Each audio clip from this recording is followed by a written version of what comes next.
యేసయ్యా నీవే నా ప్రాణము, నీవంటే నాకెంతో ఇష్టము.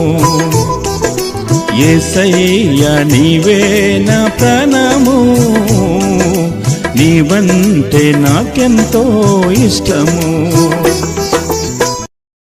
ప్రైజ్ ద లార్డ్, హల్లెలూయా. ప్రభువైన యేసుక్రీస్తు వారి యొక్క పరిశుద్ధమైన నామములో లోకరక్షకుడు అనే టీవీ పరిచర్య ఈ కార్యక్రమం తరపున దీవెనవాణి అనే కార్యక్రమం ప్రతిరోజు ఉదయం 6 గంటల నుండి ఆ కార్యక్రమం ప్రసారం అవుతుంది యూట్యూబ్లో. అందువల్ల doctor Luke Gilakkala Jesus heals ministries అని కూడా మీరు టచ్ చేస్తే ఆ సైట్లోకి ఎంటర్ అవుతారు. అనేక మంది చూస్తున్నారు, ప్రార్థనా సహాయం కోరుతున్నారు. మేము ప్రార్థన చేస్తున్నాం మీ కొరకు. మరి అంత మాత్రమే కాదు, 24 గంటలు ప్రార్థనా బృందం ఉన్నది.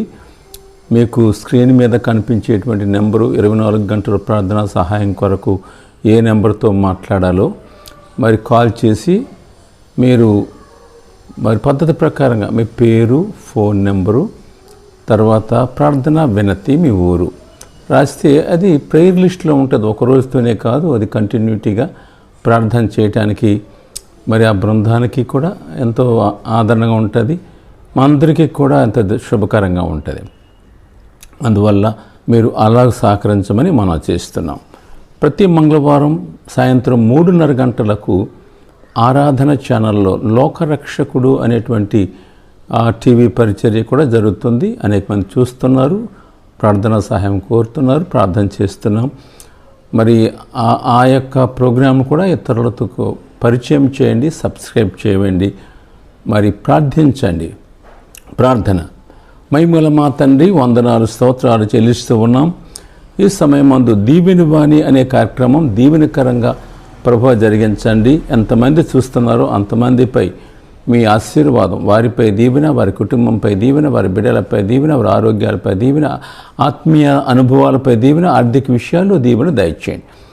మా తండ్రి వారి చుట్టూ కంచి ఉంచండి. కరోనా వైరస్ ఎక్కడ వారికి హాని చేయకుండా సహాయం చేయండి. తండ్రి వందనాలు. మహిమ పొందుమని యేసు ప్రభు పరిశుద్ధమైన నామములో ప్రార్థిస్తున్నాము తండ్రి, ఆమేన్.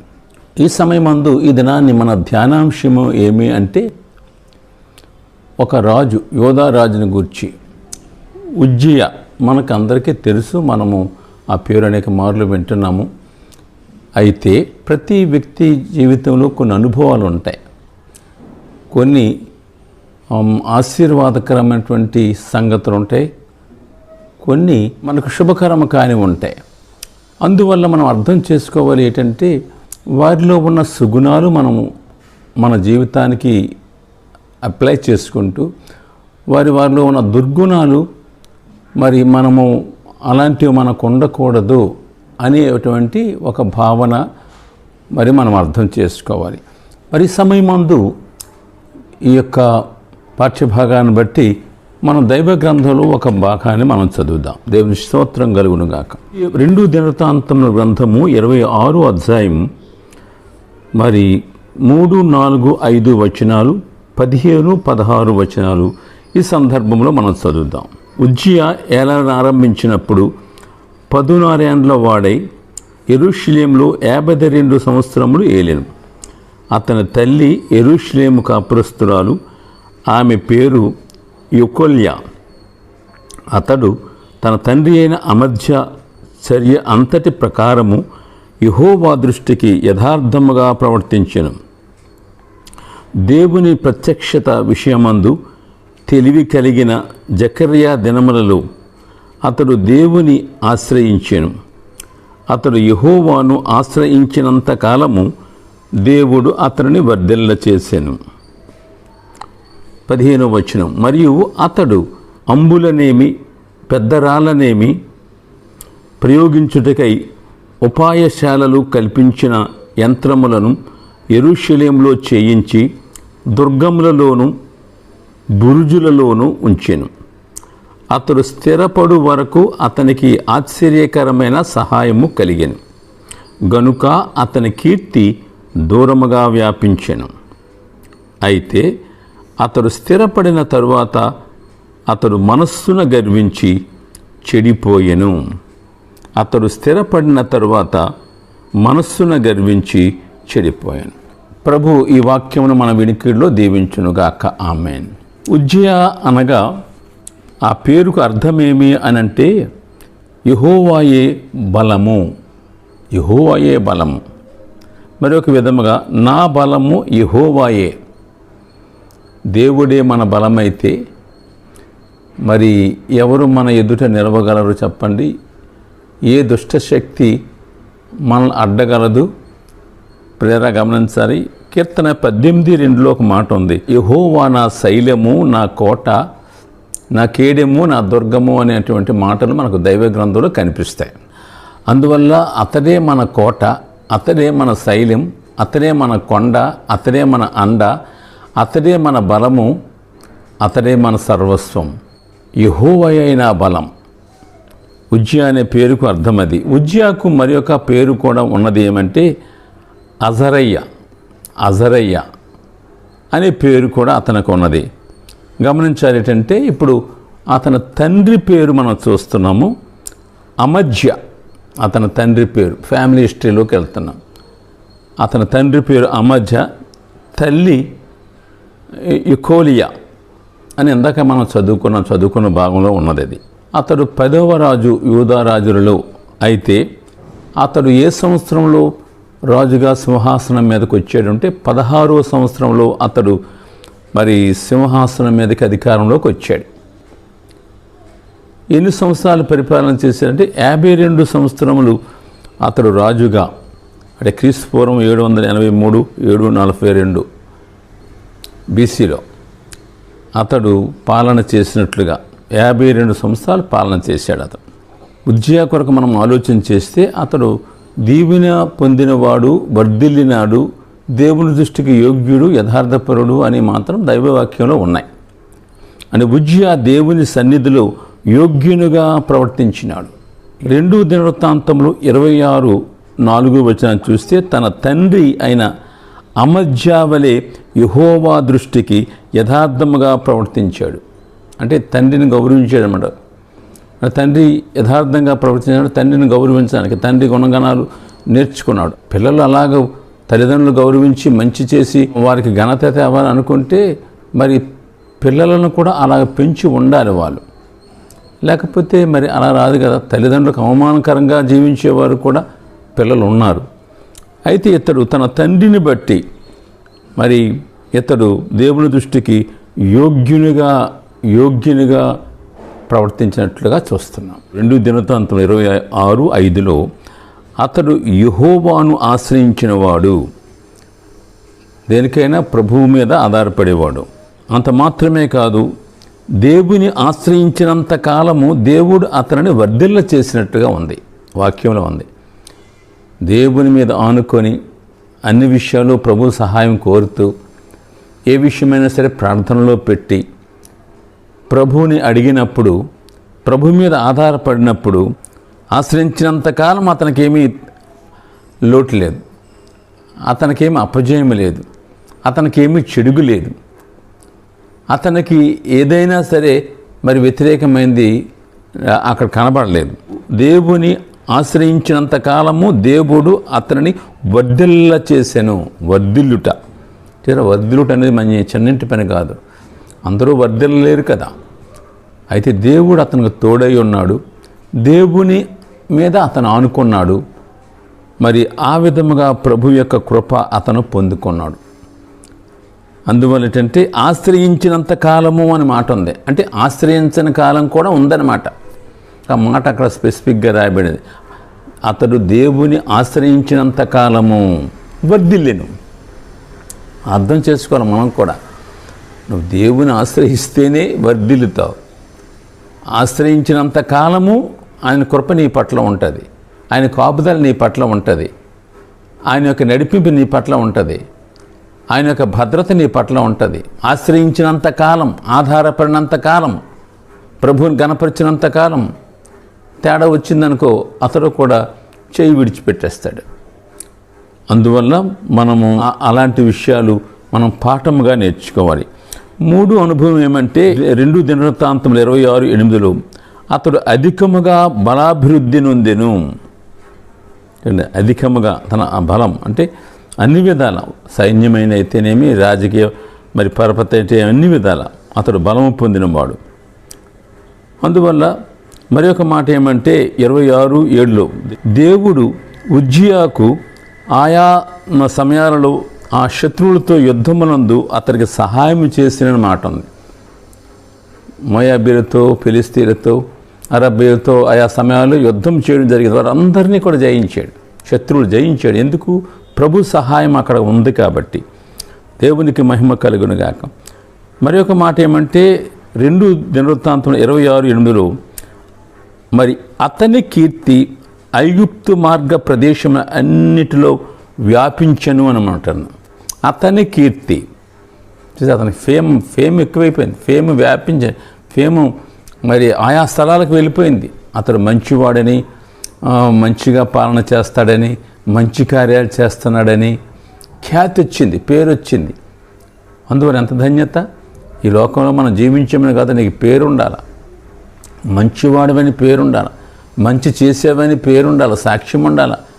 నీ ఇంటిలో దేవునికి మంచిగా, సంఘానిలో మంచి వ్యక్తిగా, ఒక మంచి భర్తగా, ఒక మంచి భార్యగా, తల్లిదండ్రులకు మంచి బిడ్డగా, సంఘానికి సమాజానికి సేవలందించే వ్యక్తిగా మంచి పేరు. మరి ఉజ్జియాకు మంచి పేరు వచ్చింది. మరి అతని పేరు, ఆ కీర్తి ఆయా స్థలాలకు వ్యాపించిందని ఇంకొక చోట కూడా రాయబడి ఉంది. 26:15 అతడు స్థిరపడు వరకు అతనికి ఆశ్చర్యకరమైన సహాయము దేవుని నుండి కలిగెను, అతని కీర్తి దూరముగా వ్యాపించినని కూడా అక్కడ ఒకసారి రాయబడి ఉంది. అందులో అతని కీర్తి వ్యాపించింది, ఆయా స్థలాలకు వ్యాపించింది, పేరు ప్రతిష్టలన్నీ వ్యాపించాయి. మరి ఆ ఊర్లోను కదా ఆ ప్రాంతాలకి. దేవుని స్తోత్రం. అందువల్ల అతని జీవితంలో మరి ధన్యత పొందుకున్నాడు. మరి ఆయన చేసినటువంటి కొన్ని మంచి కార్యాలు కూడా ఉన్నాయి. ఏమి అంటే శత్రువులను జయించాడు. అంటే ఆ దేశం మీద శత్రువులు రాకుండా ప్రభు సహాయాన్ని బట్టి జయించడం మనం అనుకున్నట్లుగా. 2 రాజ్యాన్ని బలపరిచాడు. అతని పాలనలో రాజ్యము బలపడింది, వీక్ అవ్వలేదు. 3 అతని సమయంలో మరి కల్టివేషన్, అదే వ్యవసాయ రంగం ఉంటే కదా మనకి భోజనం వచ్చేది, మంచిగా మరి బియ్యం వచ్చేది, ధాన్యం వచ్చేది, కాయగూరలు వచ్చేది, ఫలసాయం వచ్చేది, అంతా కూడా వ్యవసాయం. మా వ్యవసాయాన్ని కూడా చక్కగా అభివృద్ధి పరిచాడు. దాన్ని బట్టి ఆర్థిక వ్యవస్థ చాలా బలపడింది. అతని యొక్క పాలనలో రాజ్యం స్థిరంగా ఉంది, శత్రువులందరినీ తరిమాడు, జయించాడు. అంత మాత్రమే కాదు, మరి ఆ వ్యవసాయ రంగాన్ని డెవలప్ చేశాడు, సైన్యాన్ని చక్కగా స్థిరపరిచాడు, ఆర్థిక వ్యవస్థని వృద్ధిపరిచాడు, మంచిగా చేశాడు. మరి ఎందుకు అంటే అతడు యెహోవాను ఆశ్రయించినాడు కాబట్టి. దేవుని స్తోత్రం. అందువల్ల అతడు వర్ధిల్లినాడు. ఒక మనిషి వర్ధిల్లటానికి కారణము మరి దైవ గ్రంథంలో ఒక మాట ఉన్నది. ఏమంటే యోబు గ్రంథంలో ఒక మాట మనం చూస్తాము. యోబు గ్రంథంలో 8వ అధ్యాయం 5వ వచనం నుండి, నీవు జాగ్రత్తగా దేవుని వెదకిన ఎడల, సర్వశక్తుడగు దేవుని బ్రతిమాలుకుని ఎడల, నీవు పవిత్రుడివై యథార్థవంతుడివై అయిన ఎడల, నిత్యముగా ఆయన నీ యందు శ్రద్ధ నిలిపి నీ నీతికి తగినట్లుగా నీ నివాస స్థలమును వర్ధిల్ల చెయ్యను. అప్పుడు నీ స్థితి మొదట కొద్దిగా ఉండినను తొదకు నీవు మహాభివృద్ధి పొందెదవు. వర్ధిల్ల చేస్తాడు, నువ్వు వృద్ధి కలుగు చేస్తాడు. దేవుని స్తోత్రం. అందువల్ల అతను వర్ధిల్లినట్లుగా మనం చూస్తున్నాం. ఉజ్జియా దీవింపబడినాడు, కానీ చివరిలో చెడిపోయినాడు. చెడిపోవటానికి, శాపగ్రస్తుడుగా కావటానికి కారణాలేవో కొన్ని ఉన్నాయి. 2 దినవృత్తాంతం 26 మరి 16 నుండి 21 వరకు మనం చూసినప్పుడు, అయితే అతడు స్థిరపడిన తర్వాత ఎందుకు అతను మరి చెడిపోయాడు, ఎందుకు పాడైపోయాడు, ఎందుకు పతనమైపోయాడు, కారణమేమి, ఎంత చక్కగా వృద్ధి పొందినవాడు అనేది భావన మనకు అర్థం అవటానికి 16 నుండి 21 వరకు చదువుతున్నాను. 26వ అధ్యాయం. అయితే అతడు స్థిరపడిన తరువాత అతడు మనస్సును గర్వించి చెడిపోయాను. అతడు ధూపపీఠము మీద ధూపం వేయుటకై యెహోవా మందిరములో ప్రవేశించి తన దేవుడైన యెహోవా మీద ద్రోహము చేయగా, యాజకుడైన అజర్యాయు అతనితో కూడా ధైర్యవంతులైన యెహోవా యాజకులు 80 మందియు అతని వెంబడి లోపలికి పోయిరి. వారు రాజైన ఉజ్జియాను ఎదిరించి, ఉజ్జియా, యెహోవాకు ధూపం వేయుటకై ప్రతిష్ఠింపబడిన అహరోను సంతతి వారైన యాజకులు ఆ పని వాళ్ళదే కానీ నీ పని కాదు. పరిశుద్ధ స్థలములో నుండి బయటికి పొమ్ము. నీవు ద్రోహం చేసి ఉన్నావు. దేవుడైన యెహోవా సన్నిధిని ఇది నీకు ఘనత కలుగజేయదు. ఉజ్జియా ధూపం వేయుటకు ధూపార్తిని చేత పట్టుకొని రౌద్రుడై యాజకుని మీద కోపము చూపాను. యెహోవా మందిరములో ధూపపీఠము ప్రక్క అతడు ఉండగా యాజకులు చూచుచునే ఉన్నప్పుడు అతని నొసట కుష్ఠురోగము పుట్టెను. ప్రధాన యాజకుడైన అజర్యాయు యాజకులందరూ అతని వైపు చూడగా అతడు నొసట కుష్ఠము గలవాడై ఉండెను. గనుక వారు తడవు చేయక అక్కడ నుండి అతనిని బయటికి వెళ్ళగొట్టిరి. యెహోవా తన్ను మొత్తెనని ఎరిగి బయటికి వెలుటకు తానును త్వరపడిను. రాజైన ఉజ్జియా తన మరణము వరకు కుష్ఠరోగి అయి ఉండెను. ఎంత భయంకరం, ఎంత భయంకరం! ఎలాగున్న వ్యక్తి ఎలాగైపోయాడు చూడండి. స్థిరపడినాడు కానీ చెడిపోయినాడు. చూసారా? ఎందుకంటే దేవుని యొక్క సన్నిధిలో ధూపం వేయటానికి మందిరంలో అతడు ప్రయత్నం చేశాడు. అతను యాజకుల పని కానీ అతంత కాదు, వాళ్ళు కాదు అని కూడా చెప్పారు. అది దేవుని నియమావళి. అంటే దేవుని ఎదిరిస్తున్నాడు, వాక్యాన్ని ఎదిరిస్తున్నాడు, క్రమాన్ని మరి ఎదిరిస్తున్నాడు. అందువల్ల దేవుని దృష్టికి అది యోగ్యమైనది కాదు. సరే, ఎంత బలహీనుడో, ఎంతగా అతడు ఎంతవరకు నడిచినాడు, ఇప్పుడు ఎంతగా చూసారంటే అతడు ఏం చేస్తున్నాడో అతను తెలియదు అనమాట. వారు ఏమి చేస్తున్నారో ఎరుగురని మాట ఉంది. 3, యాజకులు అతనిని అడ్డుకున్నారు కానీ వారిపై కోపించాడు కానీ ఆ పని మానలేదు. వెంటనే 26:19 అతని నొసట కుష్ఠరోగము పుట్టినందా మనం చదువుకున్నాం. ఈ యొక్క దుస్థితికి కారణము ప్రాముఖ్యంగా ఏంటంటే గర్వము అని మనకు అర్థమవుతుంది. అతడు మనస్సును గర్వించినందాక మనం చూసాం కదా. అందువల్ల గర్వం ఎంత భయంకరమో సామెతలు 16:18 చూస్తాం. నాశనమునకు ముందు గర్వము నడుచును అనే మాట ఉన్నది. అది నాశనానికి ముందు గర్వం అన్నమాట. పతనం అయిపోవడానికి ముందు, మరి చెడిపోవడానికి ముందు. ఆరోగ్యం పోయింది. మొట్టమొదటి ఎంత చక్కని ఆరోగ్యం పోయింది. ఇప్పుడు కుష్ఠరోగం వచ్చింది. కుష్ఠరోగం అంటే ఇంట్లో వారికి అసహ్యము, బయట వారికి అసహ్యము, మరి భయంకరమైన కురుపులు ఉంటాయి, అది దుర్వాసన కొడతాయి, మరి దానికి వైద్యం లేదు, అది శాపంగా వచ్చింది. అందువల్ల ఇప్పుడు ఎంతమందికి దేవునికి చెడ్డైపోయినాడు, అక్కడ మరి ప్రజలకు చెడ్డైపోయాడు, ఇంట్లో వాళ్ళకి చెడ్డైపోయాడు. ఎందుకు చక్కగా ఉంటే మర్యాదగా ఉంటుంది కదా. మరి ఇప్పుడు మందిరంలోకి కూడా వెళ్ళడానికి వీల్లేదు. ఎందుకు? కుష్ఠరోగి కాబట్టి. అందువల్ల ఆ రోగి అయిపోయాడు. కీర్తన 38:3 ఉంది, నా దోషమును బట్టి నా ఎముకల్లో స్వస్థత లేదు అని ఉంది. ఎందుకు వచ్చింది రోగం? నీ పాపం బట్టి నీకు రోగం వచ్చింది. పాపమును బట్టి నీ ఎముకల్లో సత్తుపోయింది. పాపమును బట్టి నీవు మరి ఈ రుగ్మతను తెచ్చుకున్నావు. చూసారా? పాపరోగం ఉంది, రోగం ఉంది. అందువల్ల నువ్వు బొత్తిగా చెడిపోయావని ఓబద్య 1:5 ఉంది. అందువల్ల మనం ఆలోచన చేస్తున్నామంటే మరి ఎలాంటి వాడు, మొదట అతని స్థితి ఎలాగుంది, ఇప్పుడు ఎలాగున్నది. యెహోవాను ఆశ్రయించినంతకాలము శుభం కలిగింది, దీవెన కలిగింది, వృద్ధి కలిగింది, అతని ఖ్యాతి పెరిగింది, మరి రాజ్యం చక్కగా స్థిరముగా ఉన్నది, మంచిగా సైన్యాన్ని స్థిరపరచుకున్నాడు, మంచిగా వ్యవసాయాన్ని డెవలప్ చేశాడు, మంచిగా ప్రజల దృష్టికి మరి యోగ్యుడిగా ఉన్నాడు, ఆర్థిక వ్యవస్థ ఎక్కువైంది, అన్ని విధాల దీవెన పొందాడు. అతడు వర్ధిల్లెను అని మాట ఉంది. అందువల్ల అది ఇప్పుడైతే చెడిపోయినాడు. కారణం ఏంటంటే నేనెందుకు చేయకూడదు, అది నువ్వు చేయకూడదు బాబు అంటే నేను చేస్తాను, మీరెవరు చెప్పడానికి.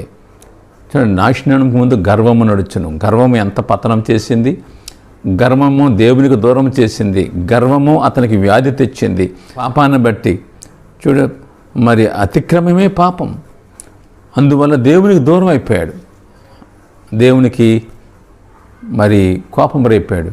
మనం అలాగ ఉండకూడదు. ప్రభు ఇచ్చినటువంటి ఆ కృపను మనం పొందుకుంటూ, ప్రభు ఇచ్చిన ఈవులు అందుకుంటూ, ప్రభు ఇచ్చిన ఆశీర్వాదాలు మనము, మన కుటుంబం, మన యొక్క సంఘము, లేకపోతే మన సమాజమునకు మనం శుభకరంగా ఉంటూ మనం ముందుకు వెళ్ళాలి తప్ప దేవునికి వ్యతిరేకమైన కార్యాలు, వాక్యానికి వ్యతిరేకమైనటువంటి పద్ధతులు మనం అనుసరించకూడదు. అందువల్ల దీవెని పొందినాడే కానీ ఇప్పుడు శాపాన్ని చూచినాడు. చూసారు ఎంతలోనే అతడు దేవుని ఆశ్రయించినంత కాలం, ఆశ్రయించకపోతే ప్రభువు నమ్ముకోకపోతే, మరి ఈ వాక్యాన్ని నువ్వు గౌరవించకపోతే, దేవుని యొక్క క్రమాన్ని, దేవుని యొక్క నియమావళిని, వాక్యాన్ని నువ్వు గౌరవించకపోతే వెంటనే నీ దిశ మారిపోద్ది. అర్థం చేసుకోండి. అందువల్ల యెహోవా యందు మనం భయభక్తులు గలవారిగా మనం ప్రభువు కొరకు నమ్మకంగా ముందుకు వెళుతూ ఆయన ఆశీర్వాదం పొందిన ఆ ఆశీర్వాదం మనకు, మన కుటుంబానికి, ఆరోగ్యంపై, ఆర్థిక విషయాలపై, ఆత్మీయ అనుభవాలపై ఉండాలి. మరి మనము మన కుటుంబానికి, మనము మన సంఘానికి, మనము మన సమాజానికి, మనము మరి ప్రభునామ మహిమార్థమై మనం దీవెనకరంగా ఉండాలి, వాడబడాలి అని ప్రభు పేరట మనం హెచ్చరిక చేయబడుతున్నాం. ప్రభు ఈ మాటలు దీవించునుగాక. ఆమేన్. ప్రేమల మా తండ్రి, స్తోత్రాలు. ఇదిగో మా తండ్రి, ఉజ్జయాన్ని బట్టి మాకు ఎన్నో సత్యాలు నేర్పించారు ప్రభువా. వందనాలు మా తండ్రి. మేము మిమ్మల్ని ఆశ్రయించినంతకాలం చూసారా, నీవే మా బలము, మీరే మా శైలము, మీరే మా కొండ, మీరే మా అండ, మీరే మా యొక్క బండ, మీరే మాకు సర్వం, మీరే మాకు ఆశీర్వాదం ప్రభువా. శత్రువులపై జయం మా తండ్రి. మేము చేసే పనిలో సుస్థిరత, ఆశీర్వాదం మేము చూడగలుగుతాం తండ్రి. వందనాలు. మీకు వ్యతిరేకమైనప్పుడు, మీకు దూరం అయిపోయినప్పుడు ప్రభువా శాపాన్ని తెచ్చుకుంటాం. ఉద్యోగ జీవితంలో అదే మేము చూస్తున్నాం ప్రభు. అలాంటి భయంకరమైనటువంటి స్థితిలో మేము వెళ్ళకుండా భయము కలిగి తండ్రి నీ కృపలో మేము వర్ధిల్లినట్లుగా కృప దయచేయమని. ఎంతమంది వాక్యాన్ని చూస్తున్నారు, అంతపై దీవెన. ఎవరైనా అనారోగ్యంగా ఉంటే వారికి యేసు నామములో విడుదల, స్వస్థత ఇవ్వండి. ఉజ్జయ మంచి ఆరోగ్యవంతుడు, కానీ కుష్ఠరోగి అయిపోయాడు. తన జీవితాంతం ఆ రోగంతో బాధపడ్డాడు ప్రభువా. తండ్రి, ఎవరు ఏ రోగంతో బాధపడకుండా నీ కృప ఉంచమని యేసు నామములో ప్రార్థిస్తున్నాము తండ్రి. ఆమేన్. తండ్రి, కుమార, పరిశుద్ధాత్మ త్రియేక దేవుని దీవెన కూడి చేరినటువంటి ఈ దీవెనమైన కార్యక్రమంలో ఏకీభించి ప్రతి బిడ్డకు నిత్యము తోడే నడిపించునుగాక. ఆమేన్.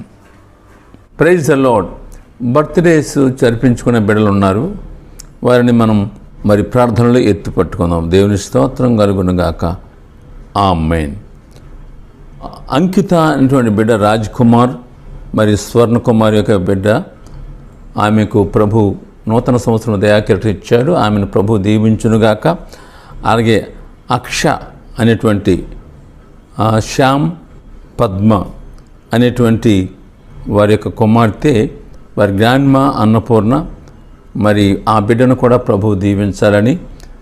అలాగే మమత అనగా దైవస్తుతి, మరి స్వర్జన్ రాజు యొక్క సతీమణి, వారికి 3 బిడ్డలు, మరి ఆమెను కూడా ప్రభు దీవించాలని నూతన సంవత్సరంలో ప్రార్థన. ప్రేమలో మా తండ్రి, వందనాలు, స్తోత్రాలు. మా తండ్రి అంకితను జ్ఞాపకం చేసుకుంటున్నాం. మీ ఆశీర్వాదాలతో వర్ధిల్ల చేయండి. ఎంతవరకు కాచినందుకు వందనాలు. మీ జ్ఞానంలో నీ కృపలో పెంచండి. వారి పేరెంట్స్ని దీవించండి. అలాగే మమతను జ్ఞాపకం చేసుకుంటున్నాం బాబు. మా తండ్రి, ఆమెను దీవించి, ఆ కుటుంబాన్ని దీవించి, బిడ్డలను దీవించండి. అలాగే అక్ష మా తండ్రి, ఆ బిడ్డను కూడా మీరు దీవించి ఆశీర్వదించండి. వారి పేరెంట్స్ని దీవించండి. వారి గ్రాండ్ పేరెంట్ అలాగే అన్నపూర్ణను జ్ఞాపకం చేసుకుంటూ మహిమ పొందమని మా తండ్రి, వీరిని ఆశీర్వాదాలతో వర్ధిల్ల చేయమని యేసు ప్రభు ద్వారా ప్రార్థిస్తున్నాము తండ్రి. ఆమేన్. తండ్రి, కుమార, పరిశుద్ధాత్మ త్రియేక దేవుని దీవెన నూతన సంవత్సరమైన దయా కిరీటంతో అలంకరింపబడిన దేన బిడ్డలకు నిత్యము తోడే నడిపించునుగాక. ఆమేన్.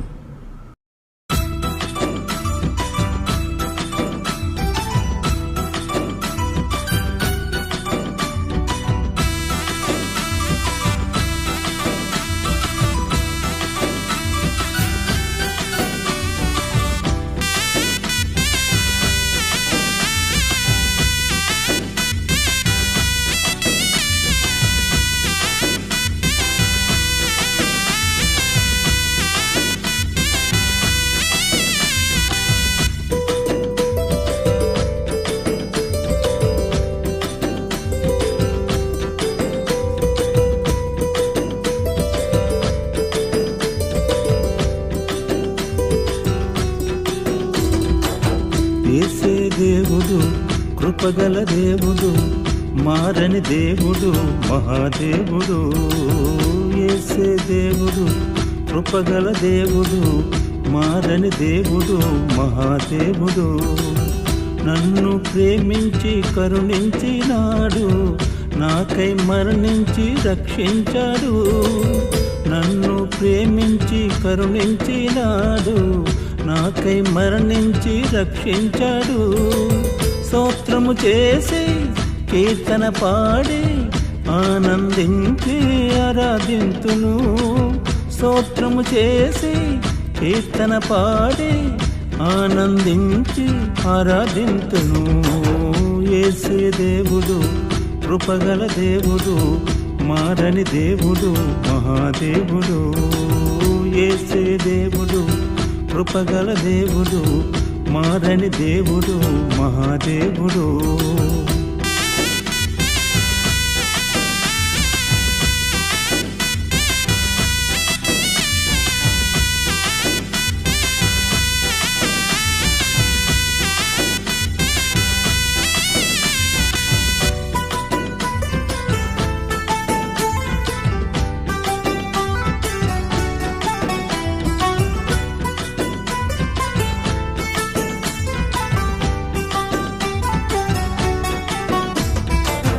మంచి దేవుడవు, ప్రేమించే దేవుడవు, ఏమని వివరింతును. కంటికి రెప్పలా కాపాడే దేవుడవు, ఏమని వర్ణింతును.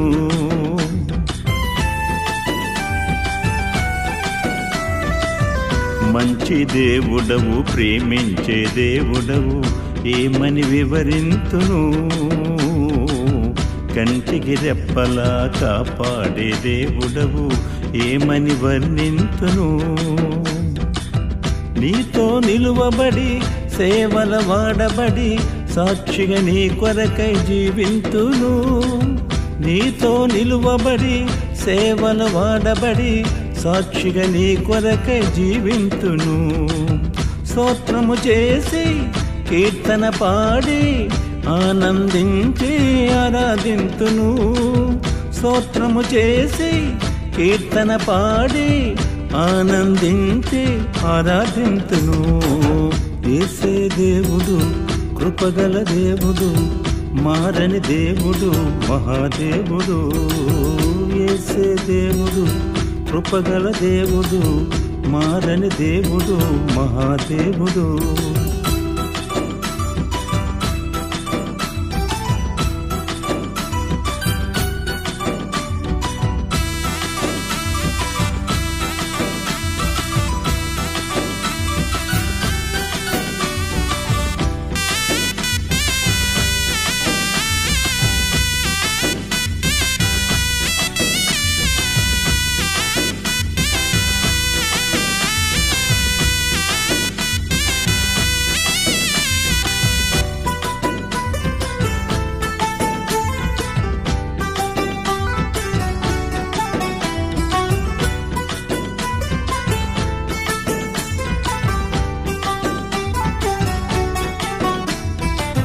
చాలిన దేవుడవు, పోషించే దేవుడవు, నాకు సహాయుడవు. చేయి పట్టుకొని నడిపించే దేవుడవు, గమ్యము చేర్చువాడవు.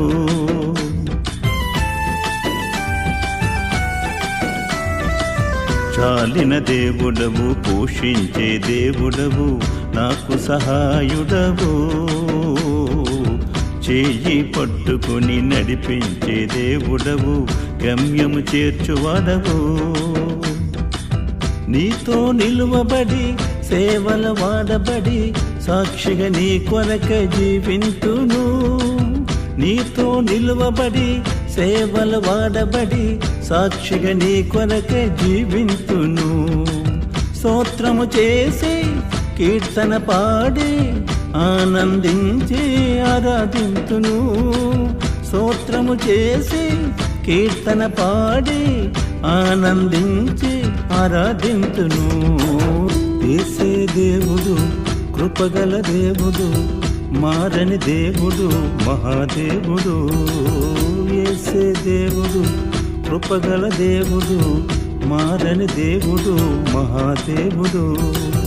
నన్ను ప్రేమించి కరుణించినాడు, నాకై మరణించి రక్షించాడు.